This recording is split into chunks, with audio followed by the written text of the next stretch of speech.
विधान परिषदेसाठी शिवसेनेकडून चंद्रकांत रघुवंशी यांना उमेदवारी जाहीर करण्यात आली आहे। नंदुरबार जिल्ह्यातील शिवसेना कार्यकर्त्यांमध्ये उत्साहाचे व आनंदाचे वातावरण पाहावयास मिळत आहे। शिवसेनेकडून देखील चंद्रकांत रघुवंशी यांना उमेदवारी जाहीर करण्यात आली आहे।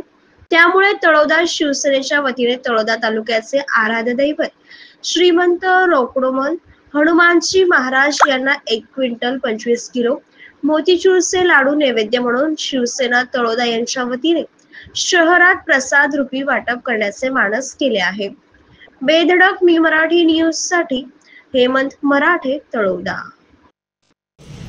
हिंदवी स्वराज्याचे संस्थापक छत्रपती शिवाजी महाराज यांच्या जयंती निमित्त सर्व तळोदा शहर आणि तळोदा तालुक्यातील नागरिकांना हार्दिक शुभेच्छा।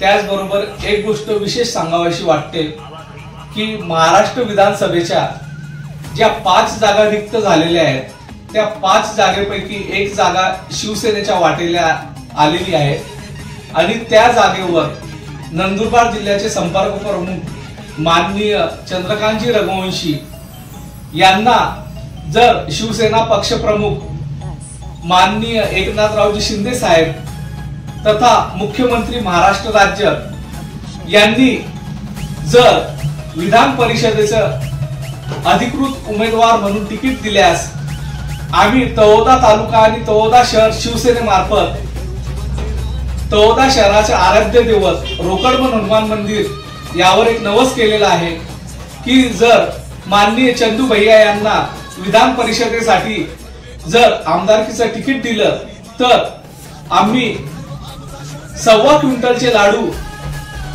त्या हनुमान मंदिरावर चढवू आणि तळोदा शहरात आणि तालुक्याच्या नागरिक त्याचबरोबर नंदुरबार जिल्ह्यातील सर्व नागरिकांच्या वतीने ग्रामदेवत जे हनुमान मंदिर आहेत त्यांचा आम्ही नवस फेडू याची आम्ही मान्यता करतोय।